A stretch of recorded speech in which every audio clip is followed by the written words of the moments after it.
Oh, hello everyone. Welcome back to my channel. Today is another episode which I will talk about the market update in Arizona. As you already know, that the real estate market in Arizona growing every day, every week, every month. So let's take a look. This show happening every Monday of the week around 5 p.m. So if you are interested to learn more about the trend and how the real estate market's doing in Arizona, come back here on every Monday. It's also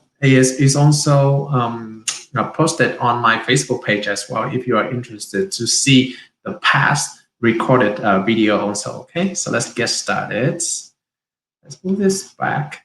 The first information that I want to share with you in this, kind of cover my face. Okay, this is what's happening during the live video. So the first thing that I want to share with you is that the active listing information, right? Active listing in the entire greater Phoenix area is 9,554 active listing as of today. Okay, as of today. Last month is actually an increase from last month. Last month only 9,448. So a little bit increase as you expected on active listing because we're getting to the spring selling season. A lot of people want to sell their house during this time of the year. Under contract is 12,773, which is actually an increase of about 300 compared to last month. So as you see, even though the number of active listing, a lot of people seem to say that we have the market slowing down. They see a lot houses on Zillow, on Realtor.com, on Redfin, big website for them to search the house. However, though, the fact is the under contract is even more because as you see, the under contract is more than 12,000 under contract, meaning that they are currently on the process of finishing their loan.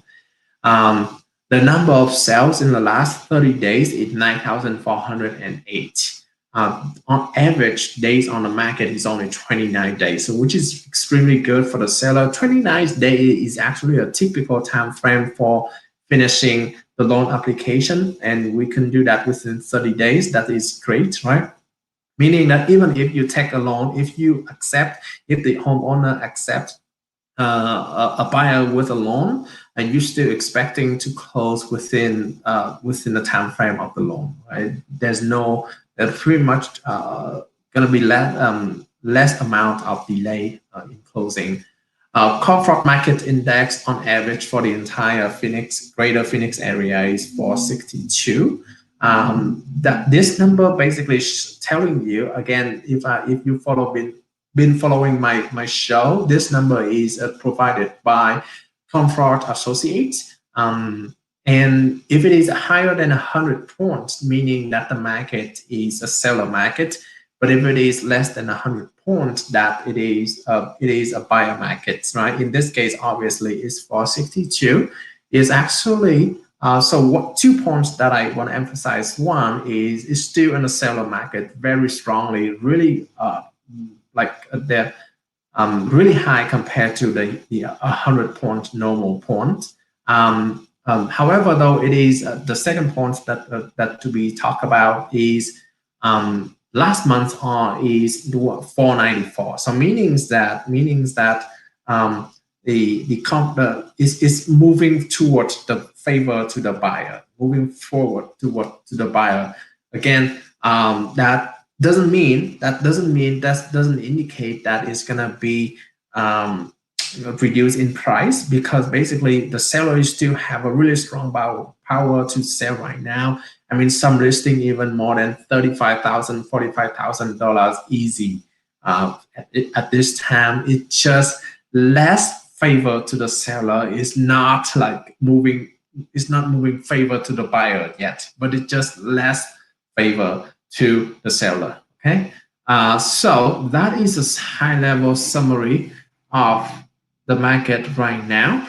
The second information that I want to share with you is about the come from is about the number of sales. In the number of sales, so we have about 12,000 number of sales for the last 30 days, right? And then we just Maricopa County just finished the statistic for what we call the Affidavit of Value recorded. Anytime that you finish, that you have a sale, that you signing for your contract, there's a piece of paper provided by provided to you so that you can sign, indicate that yes, confirm that this is the sale price on your property and who's the buyers and who the seller, right? And the number recorded on those going to be, we're going to use that to count number of sales within that time frame,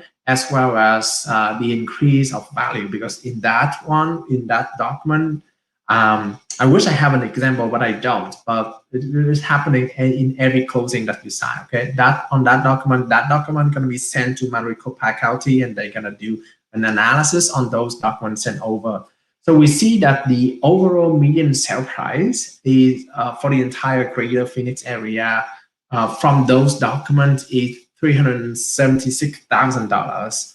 That including new build and resale. Okay, for the resale, the median is $375,000, $375,000, and the new build is $395,000 roughly. So always new build is always, as you see, first of all, new build is always more expensive than the resale in a certain area, right? Because you get the value of the brand new house just that you own. However, though, and the second point that we want to emphasize is the resale is less than the median sale price. Okay, because of the new build is too much. So I kind of already mentioned earlier that about 12,000 homes sold in the last 30 days. Out of those, we see that about 1,500 new build. 1,500 new builds and about 10,000 resales home. So right now, new build, if you are expecting to get a new build, that means that if we are expecting to get a new build easier than the resale, you may have to rethink, because obviously based on the number that I just provided, you have more chance to buy a resale than a new build, because again, the resale, they just happen like the seller has to be willing to list the home on the market. The new build home, then the builder has to build a house. So it's gonna take like 8 or 9 months, and then there's a lot of people interested in those new builds as well. Okay, so those are the number 2 topic I want to share about the number of resale versus the number of new build for you. The last number, which I think is more and more people interested in this, is the forbearance number. Okay, the forbearance number, because as you recall, the deadline for the forbearance program provided by the government is going to be ending soon at the end of March. At the end of June, which is about a month or 45 days from now. So a lot of people are expecting to see a massive amount of forbearance and people that are gonna go under foreclosure. Let's look at some number that MBA, the Mortgage Bankers Association, provided. This is a survey from for all the forbearance from April 26th until May 2nd, which is a week ago. Okay, we see that the total loans, first of all, very important number, the total loans in forbearance has been decreased by 11 points, from 4.47% to 4.36%. Okay, so this is 2 good news. One, out of all the loans available on the U.S. market, there's only about 4.36% of them is in forbearance. Okay, so let's say if you know 100 people that having a house with a mortgage, right? Then only about 4 of them or 5 of them be in forbearance, right? 90% of them is still in a really good condition. The second point is that that this decrease. So compared to the previous survey, which was 4.47, now is only 4.37. It has been decreased. So a lot of people getting out of the forbearance. For that reason, the amount of people in forbearance is less. So which is good, right? Good for a lot of people because obviously they meanings that they have job, they are able to get their income back, and they are able to continue paying for the loan. Okay? The report is really long. I can send you more information about the report. If you just comment and request for those, I will send you a link towards the website directly. The second point that I want to make is in this report right here, there's only 1.6% of those that exist out of the forbearance program need a repayment plan, or needs a repayment plan, or they have to do short sales, and they have to do deed in lieu, meaning that they have to transfer the entire membership within the family. I'm sorry, deed in lieu meaning similar to foreclosure, right? But only 1.6%, only 1.6% of them has to use a repayment plan or go under foreclosure.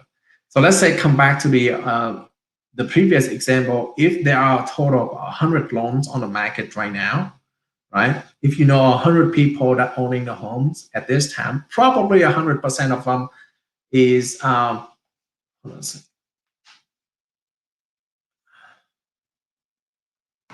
Probably about 5% of them, 100 of them owning a home with a mortgage, right?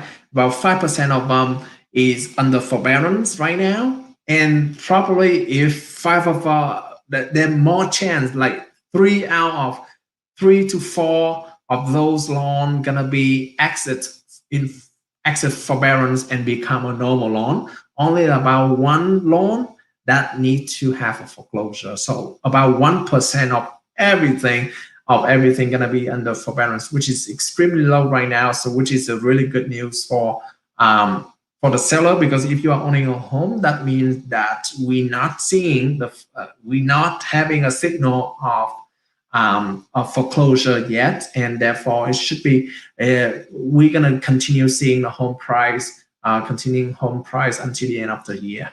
That is everything that I want to share today. Thank you so much, everyone, for attending, and I hope to see you next time. Bye-bye.